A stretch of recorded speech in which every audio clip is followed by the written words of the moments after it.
Australia has spent decades being known as a nation people fight to get into. Long visa queues, competitive skilled migration programs, entire industries built around helping people find a way in. But there's a quieter, far less discussed trend running in the opposite direction right now. A growing number of locals, people who grew up here, built careers here, planted roots here, are packing up and leaving for good. If this is genuinely the lucky country, worth asking honestly, why are so many of its own people walking away from it? Here's a version of frustration a lot of people know intimately. You can hold down a full-time, respectable professional job, bring in a salary that would have felt genuinely comfortable a decade ago, and still watch your savings quietly evaporate every month once rent, groceries, insurance, and energy bills are accounted for. That crushing, grinding math is a huge part of what's actually pushing this modern exodus, and it's worth understanding properly because the headlines about booming population growth rarely mention the people quietly boarding one-way flights out the other side. There's a particular kind of despair that builds slowly rather than arriving all at once, the sense of working harder than ever, doing everything that was supposed to guarantee stability, and still somehow falling further behind. With inflation compounding, housing costs climbing well beyond what wages have kept pace with, and public systems under mounting strain, the old social contract behind the Australian dream is being tested in a way it hasn't faced in generations. Here's the core idea worth carrying through everything that follows. This exodus isn't a lifestyle whim, and it isn't people simply chasing an adventure. It's a rational, calculated response to a specific set of economic pressure points that have pushed a meaningful number of people past their actual breaking point. So let's actually investigate it properly. Who's leaving? Why? What the real data shows, and where people are landing instead. We'll start with what this actually looks like at the level of one ordinary life, because the macro numbers only tell half the story. Picture Ashes and her early 30s, working a solid full-time job in Sydney, the kind of career her parents would have described as a genuine success story. For years, the plan looked straightforward on paper. Work hard, save consistently, eventually buy a home, build a life. What actually happened was different. Rent kept climbing faster than her salary did. Every year, the gap between what she earned and what stability seemed to cost widened a little further, until the math stopped adding up entirely. The pivotal moment for a lot of people in this exact situation isn't one dramatic event. It's a quiet, cumulative realization that working harder isn't closing the gap, it's just keeping pace with a treadmill that's speeding up faster than anyone can run. That specific feeling of full effort producing no forward movement is one of the most consistently cited reasons behind people ultimately deciding to leave, according to accounts from relocation and expat communities tracking this exact pattern. For a growing number of people, the eventual decision is to leap, selling off what they've accumulated and relocating somewhere with a fundamentally different cost structure, whether that's a low-cost European city with strong public infrastructure or a Southeast Asian hub offering a dramatically stretched dollar and a genuinely different pace of life. This isn't a fringe fantasy limited to a handful of adventurous outliers. It's become a genuinely common pattern among working professionals who did everything expected of them and still found themselves priced out of the life they were promised. That one story is a proxy for something much larger, and it's worth holding on to as we move into the actual mechanics of why this keeps happening, because the math behind it isn't abstract at all. It's brutally specific. Here's the mechanism underneath almost every version of this story, a growing, well-documented divergence between what people earn and what stability actually costs to secure.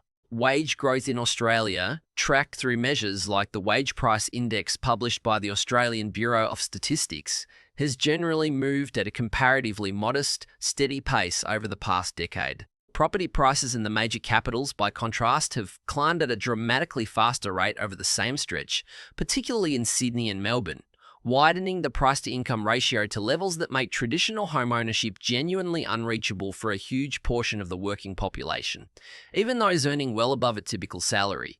It's not just housing either. Everyday costs, groceries, utilities, insurance premiums, council rates have all climbed noticeably in recent years, squeezing disposable income from multiple directions at once. Even people who never expected to buy property, who assumed renting long-term was simply their reality, have found that reality getting steadily more expensive too, without their income keeping pace. There's a genuine psychological toll buried in all of this, separate from the raw numbers. Feeling permanently locked out of property ownership, despite doing everything that was supposed to eventually make it achievable, produces a particular kind of quiet demoralization. The sense that the rules of the game changed without anyone actually announcing it. That demoralization, compounding month after month, is precisely the pressure that eventually tips people from frustration into action. But housing and cost of living are only part of the equation. There's a second, quieter layer of erosion happening at the same time, and it's less about bank statements and more about the daily texture of actually living here. Here's a question worth asking honestly. Is the high cost of living in Australia's major cities still genuinely matched by the world-class public services that Price was supposed to buy? Public healthcare in Australia has long been a point of national pride, but it's also under documented strain. Emergency department wait times in many major hospitals have drawn sustained attention from health policy researchers, and private health insurance premiums have continued climbing even as coverage and out-of-pocket gaps remain a persistent frustration for a lot of policyholders. For people already stretched thin financially, watching healthcare costs rise on top of everything else adds a specific kind of exhaustion to an already difficult equation. Transport and infrastructure tell a similar story. Traffic congestion in Sydney and Melbourne has become a well-documented drag on daily life, and the sense of losing local community amenity, smaller businesses squeezed out, neighbourhoods feeling more transient and less connected, shows up consistently in commentary from people living through it, even if it's harder to quantify precisely than a wage-price ratio. There's also a broader, growing perception, worth naming directly, that the tax burden on everyday earners has been climbing, while the tangible public return on that burden hasn't kept pace. Whether or not that perception matches every line item of public spending precisely, it's an increasingly common sentiment, and sentiment like that compounds the same way financial pressure does, quietly, steadily, until it becomes a genuine factor in someone's decision to stay or go. This shift from raw financial numbers into daily lived friction is exactly the kind of thing that's easy to dismiss as anecdotal complaining. So let's actually strip the anecdote away and look at what the official data says. Here's where the investigation moves from lived experience into cold, verifiable numbers, and it's worth being precise about what those numbers actually show. Australia's overall migration figures are usually reported as a single net number, arrivals minus departures, and that headline figure has generally stayed strongly positive in recent years, which is exactly what fuels the popular narrative of booming population growth. But a net figure blends two very different populations together, people arriving from overseas and Australian citizens leaving. The Australian Bureau of Statistics tracks both gross departures and gross arrivals separately, and when you isolate long-term and permanent departures specifically, a meaningfully different picture starts to emerge. One where a genuine ongoing outflow of native-born citizens is happening quietly underneath the reassuring headline growth figure. There's also a demographic pattern worth flagging directly. The people leaving skew disproportionately towards skilled young professionals, people in healthcare, technology, and entrepreneurial fields, exactly the segment of the workforce a modern economy depends on retaining. Labour market researchers studying this kind of pattern generally describe it using the term brain drain, referring specifically to the departure of highly trained, economically valuable workers to other countries, often in search of better compensation, lower living costs, or simply a more sustainable quality of life relative to what they're earning. None of this means Australia's population is shrinking.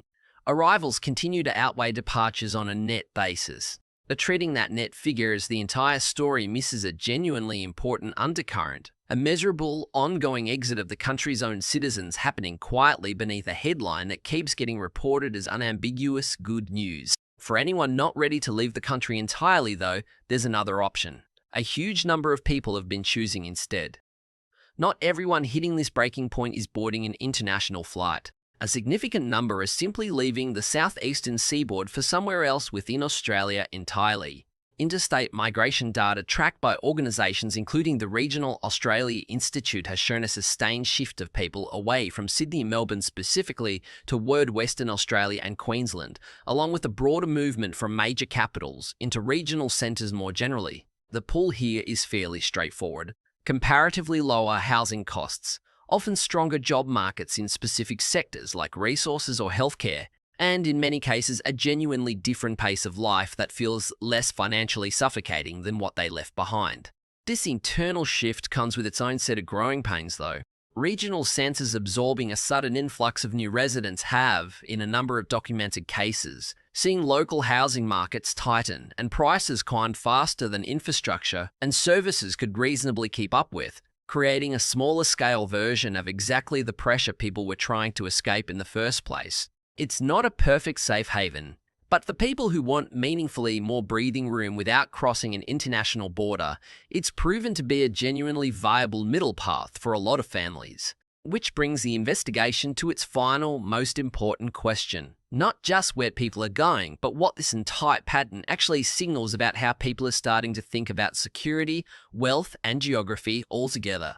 Step back far enough, and this entire pattern starts to look less like a national tragedy and more like a genuine structural shift in how an entire generation is approaching work, wealth, and location. The rise of genuinely location-independent careers has changed the calculation for a meaningful segment of the workforce. When your income isn't tied to a specific city, the old logic of enduring an expensive metropolitan area because that's where the jobs are simply stops applying with the same force. People increasingly evaluate where to live using a kind of informal arbitrage, comparing what their income can buy in one location against what it can buy somewhere else entirely, and making a deliberate, calculated choice rather than defaulting to wherever they happen to grow up. This connects to a broader re-evaluation of what security actually means in an increasingly borderless digital economy. For a long time, staying put in one city, one country, one system was treated as the safe, stable choice. For a growing number of people, particularly those who've watched their own local systems strain under cost pressures it wasn't built to absorb, genuine security now looks more like flexibility. The ability to move toward wherever life is actually sustainable, rather than staying loyal to a single location out of habit or obligation. None of this is really about abandoning Australia out of resentment. It's about a rational recalibration of personal financial strategy in response to a system that's changed faster than a lot of people's expectations have. Whether someone ultimately stays and restructures their approach locally or genuinely relocates, the underlying lesson is the same. Passivity in the face of a shifting economic landscape is no longer a neutral choice. It's a decision with real consequences of its own. The mass departure of everyday Australians isn't a random anomaly, and it isn't a story about disloyalty or ingratitude. It's a clear, measurable market signal that the traditional economic model underpinning our major cities genuinely needs rethinking, whether or not that rethinking happens at a policy level anytime soon. Whatever path actually makes sense for your own situation, relocating interstate, moving abroad entirely, or simply restructuring your finances and expectations while staying exactly where you are. The one strategy that's stopped being viable is passive acceptance of a system that's visibly straining under its own weight. Doing nothing and hoping the math eventually works itself back out isn't a neutral position anymore. It's its own kind of risk. Go back to that opening paradox, a country famous for people fighting to get in, quietly losing a meaningful number of its own people out the other side. Your life, your financial trajectory, and your long-term stability are genuinely too important to leave entirely up to the geography and economic conditions you happen to be born into. If you've ever seriously considered packing up and leaving your city, or the country altogether, drop a comment and tell me honestly where your head's been at. And if this kind of deep, unflinching look at the macro trends actually shaping people's lives is useful to you, subscribe, because there's plenty more of this investigative breakdown still to come.